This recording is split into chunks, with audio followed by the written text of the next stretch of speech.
नमस्कार, मी अक्षय. एडियन बातमीपत्रात तुम्हा सर्वांचं मनपूर्वक स्वागत आहे. आज दिवसभरात घडलेल्या संपूर्ण घटनांचा आढावा आपल्याला घ्यायचाच आहे, परंतु त्या अगोदर नजर टाकूया आज दिवसभरात घडलेल्या काही महत्त्वाच्या आणि ठळक घडामोडींवरती. शहरामध्ये आज शनिवारी मराठा नेते मनोज जरांगे पाटील यांच्या नेतृत्वाखाली महाशांतता रॅलीचं आयोजन करण्यात आलं होतं. या शांतता रॅलीमध्ये मोठ्या प्रमाणात महिलांनी सहभाग घेतला. महिलांचा वाढता सहभाग झाल्यानंतर सिडको बस स्थानक परिसरात महिलांनी विविध घोषणा देऊन परिसर दणाणून सोडला होता. आता बघूया सविस्तर बातम्या. शहरामध्ये आज शनिवारी मराठा नेते मनोज जरांगे पाटील यांच्या नेतृत्वाखाली महाशांतता रॅलीचं आयोजन करण्यात आलं होतं. या शांतता रॅलीमध्ये मोठ्या प्रमाणात महिलांनी सहभाग घेतला. महिलांचा वाढता सहभाग झाल्यानंतर सिडको बस स्थानक परिसरात महिलांनी विविध घोषणा देऊन परिसर दणाणून सोडला होता. शनिवारी शहरात सिडको बस स्थानक ते क्रांती चौक दरम्यान संघर्ष योद्धा मनोज जरांगे पाटील यांच्या नेतृत्वाखाली या रॅलीत महिलांचा लक्षणीय सहभाग होता. सिडको बस स्थानक ते क्रांती चौक दरम्यान मनोज जरांगे पाटील यांची महाशांतता रॅलीचा समारोप झालाय. या रॅलीमध्ये जिल्हाभरातून मराठा समाज बांधव मोठ्या संख्येने शहरात दाखल झाला होता. सिडको बस स्थानकात जालना रस्त्यावर असणाऱ्या उड्डाणपुलाखाली थांबून मोठा जमाव जमवत रॅलीला सुरुवात झाली. या जमावामध्ये महिलांची संख्या लक्षणीय होती. महिलांनी आपली आगळीवेगळी वेशभूषा परिधान करून या महाशांतता रॅलीमध्ये सहभाग नोंदवला. शांतता रॅलीत आलेल्या महिलांनी एक मराठा लाख मराठा, आरक्षण आमच्या हक्काचं नाही कुणाच्या बापाचं, लढेंगे जितेंगे हम सब जरांगे अशा विविध घोषणा दिल्याने परिसर दणाणून गेला होता. सुमारे तासभर एका पाठोपाठ एक महिलांनी या घोषणा दिल्या. 22 फेब्रुवारी रोजी मुंबईत मोर्चा नेल्यानंतर राज्य सरकारने सगळे सोयऱ्यांचा कायदा करणार असल्याचं आश्वासन देत एक अधिसूचना काढली होती. पण कायदा न केल्याने त्यांनी 8 ते 13 जून दरम्यान अंतरवाली सराटी येथे उपोषण केलं. मंत्री शंभूराजे देसाई आणि छत्रपती संभाजीनगरचे पालकमंत्री संदीपान भुमरे यांनी राज्य सरकारला 1 महिन्याची मुदत द्या अशी विनंती केल्याने जरांगे यांनी उपोषण सोडलं होतं.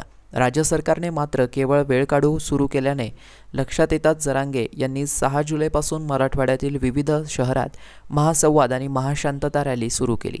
प्रत्येक ठिकाणी मोठा जनसमुदाय सहभागी झाला होता. सगळे सोयऱ्यांचा कायदा करावा आणि मराठा आंदोलकांवर दाखल गुन्हे रद्द करावेत यांसह अन्य मागण्यांसाठी मराठा आरक्षण नेते मनोज जरांगे पाटील यांनी राज्य सरकारला दिलेली 1 महिन्याची मुदत शुक्रवारी संपली आहे. मात्र राज्य सरकारने जरांगे यांच्या मागण्या पूर्ण केलेल्या नाहीयेत. या पार्श्वभूमीवर जरांगे यांच्या महाशांतता रॅलीचा शनिवारी शहरात समारोप झालाय. यावेळी जरांगे काय भूमिका घेतात याकडे संपूर्ण राज्याचं आणि मराठा समाजाचं लक्ष लागलंय. आरक्षण योद्धे मनोज जरांगे पाटील यांच्या शांतता रॅलीचा आज छत्रपती संभाजीनगरमध्ये समारोप होणार आहे. शहरातील कॅम्ब्रिज चौक इथून या शांतता रॅलीला सुरुवात होणार होती. समारोप क्रांती चौक येथे होणार आहे. या शांतता रॅलीमध्ये मोठ्या संख्येने मराठा बांधव सहभागी होणार आहेत. तर दुसरीकडे यात रॅलीमध्ये सहभागी होण्यासाठी तब्बल 375 ट्रॅक्टरचा ताफा देखील सहभागी झालाय. येथून सुरू झालेल्या मनोज जरांगे पाटील यांची शांतता संवाद रॅलीचा आज येथे समारोप झालाय. वसंतराव नाईक चौकातून या शांतता रॅलीला सुरुवात होऊन क्रांती चौक येथे त्याचा समारोप झालाय. सहभागी झालेल्या काही मराठा बांधवांनी आमचे प्रतिनिधी देव राजळे यांच्याशी संवाद केलाय. आरक्षण जरांगे पाटील यांची आज छत्रपती संभाजीनगर येथे शांतता संवाद रॅलीचं आयोजन करण्यात आलेलं आहे. ज्यासाठी आपण जर पाहिलं तर सगळ्या स्वराची अंमलबजावणी करावा या मागणीसाठी आपण मराठवाड्याभरामध्ये पण हिंगोली या ठिकाणाहून या संवाद रॅलीची सुरुवात झाली आणि आज या रॅलीचा छत्रपती संभाजीनगर येथे समारोप होणार आहे. सध्या मी उभा आहे छत्रपती संभाजीनगर शहरामधील. जर हे असलं तर आपण या ठिकाणी बघू शकता की हाच तो सिडको चौक आहे. या ठिकाणी महेशसिंग नाईक चौकातूनच थोड्याच वेळामध्ये मनोज जरांगे पाटील या ठिकाणी येणार आहे आणि त्या ठिकाणावरनं या शांतता संवाद रॅलीला सुरुवात होणार आहे. ही संवाद रॅली जी आहे या ठिकाणी सुरुवात होऊन शहरातील क्रांती चौक येथे याचा समारोप सुद्धा होणार आहे. काही महिला सुद्धा या संवाद रॅलीत सहभागी झाल्यासाठी आलेल्या आहेत. कुठं आलात तुम्ही नेमकं? आम्ही इटखेड औरंगाबाद वरून आलो. संभाजीनगर. काय तुम्ही आला सगळे भगवे काय असतं काय सांगा तुम्ही? आरक्षणासाठी आलोय. आम्हाला आरक्षणाची अत्यंत आवश्यकता आहे सध्या. काय अडचणी येतात? अडचणी मुलांना आम्हाला भरपूर म्हणजे 100 पैकी 90% असले तरी पण चांगल्या कॉलेजला नंबर लागत नाहीयेत आमचे. आम्हाला फीस भरपूर भरावी लागतीये, त्यामुळे आम्ही मुलांना शिकू शकत नाहीये. बरं, आपण 57 मोर्चे काढले. माझ्या मुलाला 516 मार्क होते नीटला, तरी त्याचा BMS ला नंबर लागला. इतका रडला तो, रात्रंदिवस एवढे कष्ट केले त्यांना, ते आम्ही आमच्या डोळ्यानं पाहिले. तरी पण तो ना MBBS विद्यार्थी BMS वर त्यानं हार मानावं लागली त्याला. आणि ओबीसीच्या बरोबरचे मित्र ओबीसी समाजाचे दुसरे याचे त्यांना MBBS ला नंबर लागला त्यांचा. कमी म्हणजे मार्क जास्त असून देखील नंबर जास्त मार्क असून देखील नंबर लागला नाही. तुम्ही सगळे सहभागी झाला, काय सध्या भावना आहे तुमची? आमच्या भावना यायचे, आम्हाला आरक्षण पाहिजे. गहू तांदूळासाठी आम्हाला आरक्षण नाही पाहिजे. आमचे मुलं पुढे गेले पाहिजे. आमचे मुलं आत्महत्या करतायत. आमचे मुलं वंचित झालेले, आरक्षणात हे झालेले आहे. सगळ्या महिला रस्त्यावर उतरलेले आहे. सरकारने काय हे घ्यायला पाहिजे, दखल घ्यायला पाहिजे या बाबतीत. मराठ्याला कुठंच आरक्षण नाहीये, काहीच नाही, काहीच सुविधा नाही, काही नाहीये. त्याच्यामुळे सगळ्या महिला आता सगळ्या रोडावर उतरलेल्या आहे. सगळं मराठी समाज पेटून उठलेला आहे. सगळ्यांना पाहिजे, आम्हाला आरक्षण पाहिजे, मुलाला सवलती पाहिजे. लाड समितीच्या शिफारसीनुसार अनुसूचित जातीसाठी नियुक्त लागू करण्याचं शासन परिपत्रक जाहीर केल्यानंतर बहुजन कामगार शक्ती महासंघ अध्यक्ष संजय रगडे यांनी एडीएन सोबत बोलताना समाधान व्यक्त केलंय. आज महाराष्ट्र राज्य सरकारने सरकारातर्फे सामाजिक न्याय विभागाच्या वतीने लाड समितीच्या शिफारसी अनुसूचित जातीतील नवबौद्ध मातंग महार यांना लागू करण्याबाबत परिपत्रक महाराष्ट्रातील सर्व महानगरपालिकेला दिलेले आहे. या निर्णयामुळे औरंगाबाद महानगरपालिकेतील गेल्या 1.5 वर्षापासून प्रलंबित असलेले लाड समितीचे प्रकरण सर्वची सर्व निकाली निघतील आणि यासाठी बहुजन कामगार शक्ती महासंघाने गेल्या अनेक वेळा मोर्चे, धरणे वगैरे आंदोलन केलेले आहे आणि याची लवकरात लवकर अंमलबजावणी औरंगाबाद महानगरपालिकेने करावी असे माननीय आयुक्त महोदय यांना सुद्धा या पत्राची प्रत बहुजन कामगार शक्ती महासंघाच्या वतीने पाठविण्यात आलेली आहे. याबाबत लवकरात निर्णय घेण्याबाबत त्यांनी सकारात्मक आश्वासन दिलेले आहे. खुलताबाद शहरातील नगारखाना गेट ते हाफिज खलील चौकपर्यंत रस्त्याची दुरुस्ती करण्याची मागणी काँग्रेस रोजगार व स्वयंरोजगार विभागाचे तालुका अध्यक्ष अमजद खान यांनी एका निवेदनाद्वारे मुख्य अधिकारी विक्रम दराडे यांच्याकडे केली आहे. महाराष्ट्र लोकसेवा आयोगामार्फत महाराष्ट्र राज्यपात्रित नागरी सेवा संयुक्त पूर्व परीक्षेसाठी जिल्ह्यात 46 केंद्रांवर एकूण 14,784 उमेदवारांच्या परीक्षेची सोय करण्यात आली आहे. या परीक्षेस येताना उमेदवाराने ओळखीच्या पुराव्यासाठी स्वतःचे आधार कार्ड, निवडणूक आयोगाचे ओळखपत्र, पासपोर्ट, पॅन कार्ड किंवा स्मार्ट कार्ड प्रकाराचे ड्रायव्हिंग लायसन्स यापैकी किमान कोणतेही एक मूळ ओळखपत्र सोबत आणणं अनिवार्य आहे. परीक्षेच्या वेळी कक्षात प्रवेश प्रमाणपत्र, काळ्या व निळ्या शाईचा बॉल पेन, पॉइंट पेन, ओळखपत्र व ओळखपत्राची छायांकित प्रत या व्यतिरिक्त अन्य कोणतेही साहित्य अथवा वस्तू घेऊन जाण्यास उमेदवारास परवानगी असणार नाहीये. उमेदवारास त्याच्यासोबत digital diary, microphone, mobile, Bluetooth camera किंवा तत्सम कोणतेही संदेशवहन उपकरण, कोणतेही इलेक्ट्रॉनिक साहित्य परीक्षा कक्षामध्ये घेऊन जाण्यास सक्त मनाई करण्यात आली आहे. असे साहित्य आणले तर उमेदवारांना स्वतःच्या जबाबदारीवर परीक्षा केंद्राच्या आवाराच्या मुख्य दरवाजाबाहेरच ठेवावे लागेल. तसेच असे साहित्य ठेवण्याची जबाबदारी आयोगाची असणार नाहीये. 1572 अधिकारी कर्मचाऱ्यांची नियुक्ती या परीक्षेसाठी करण्यात आली आहे, अशी माहिती उपजिल्हाधिकारी सामान्य प्रशासन प्रबोधय मुळे यांनी एडीएनसोबत बोलताना दिली आहे. शहरवासियांना एक सुवर्ण संधी. तुम्ही एखादा व्यवसाय करताय का? मग एडीएनवर जाहिरात करा आणि मिळवा व्यवसायात मोठा फायदा. तर वाट कसली पाहताय? आताच खाली दिसत असलेल्या नंबरवर संपर्क साधा. इथे वेळ झाली आहे एका छोट्याशा ब्रेकची. कुठे जाऊ नका, पाहत रहा ADN news.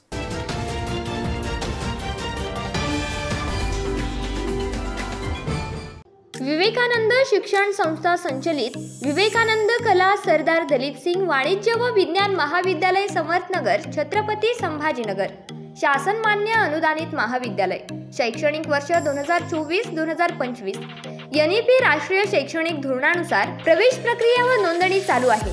Junior college science, arts, commerce, MCVC, senior college courses, graduation courses, BSc general, microbiology, biotechnology, BCS, BBA, BA, BCom, post graduation courses, MMS, MSc, master of computer application, MA, diploma courses, DBM, DC. आजच आपला प्रवेश निश्चित करा. महाविद्यालयाची वैशिष्ट्ये: college campus सुविधा, स्वतंत्र placement विभाग, क्रीडा विभाग, संगीत विभाग, नाटक विभाग, संगणक प्रयोगशाळा, NSS विभाग, NCC विभाग, लायब्ररी, मोफत पार्किंग सुविधा, सांस्कृतिक उपक्रम. प्रवेशासाठी संपर्क 9604708660, 9405769999, 7972926673. मस्त मास्क पहना रे तूने। Thank you sir. वो जान बचाने के लिए पहनना पड़ता है ना सर। रेडीमेड है या टेलर मेड है? ऑनलाइन ऑर्डर किया है सर। एक और है क्या? है ना सर। देना। बहुत मस्त लगी आपको। ये ना सर। सर ना भाई, जान बचाने के लिए बाइक चलाते वक्त सिर्फ खोपड़े पे मास्क पहनेगा तो खोपड़े को कौन बचाएगा? समझ गया सर। हेलमेट ऑनलाइन ऑर्डर कर, वरना हमेशा के लिए ऑफलाइन हो सकता है। Okay sir. ये ले। चल हम ये भी ऑनलाइन भर दे। हेलमेट पहने, ट्रैफिक नियमों का पालन करे, जिंदगी के सफर को सुरक्षित रखे।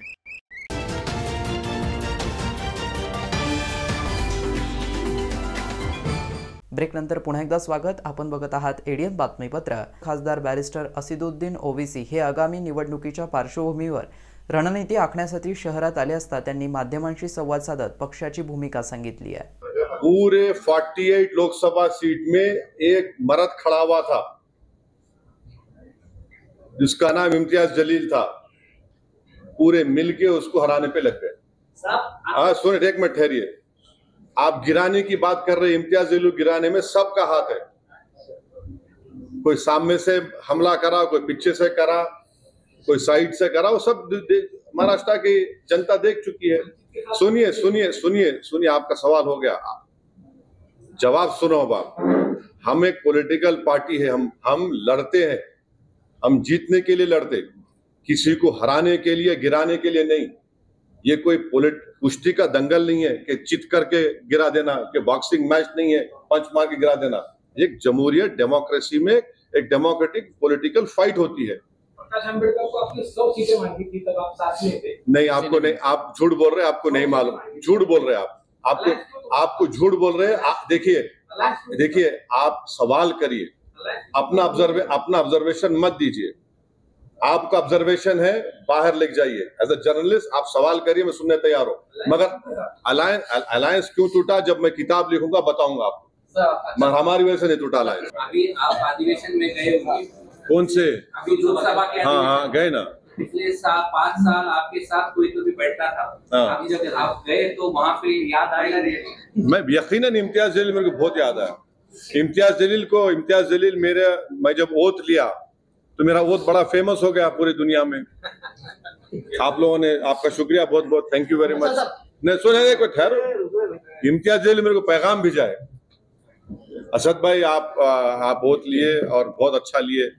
तो मैं उनको मैसेज करा, यार इम्तियाज तुम्हारी कमी बड़ी महसूस हो रही है.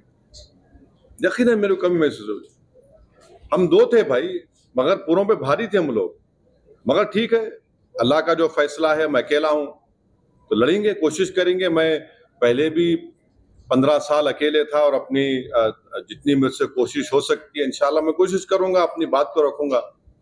मगर सवाल ये है कि नुकसान किसका हो रहा है, किस कम्युनिटी का नुकसान हो रहा है, किस समाज को आप पॉलिटिकल रिप्रेजेंटेशन उनका रोक रहे हैं. इतना बड़ा प्रदेश है ये, भारत का दूसरा बड़ा प्रदेश है, फाइनेंशियल कैपिटल पूरा देश का इस प्रदेश में है, और वहां से आपका एक मुसलमान MP नहीं है. कौन सा सेकुलरिज्म के तुम बाजे बजा रहे हैं? कौन सा मॉरल विक्ट्री ये लोग बोल रहे हैं? इनको तो आईने में अपना चेहरा देखकर बोलना चाहिए moral victory. What moral victory is this? ये मॉरल विक्ट्री नहीं है. This is a victory of Hindutva, this is a victory of majoritarianism.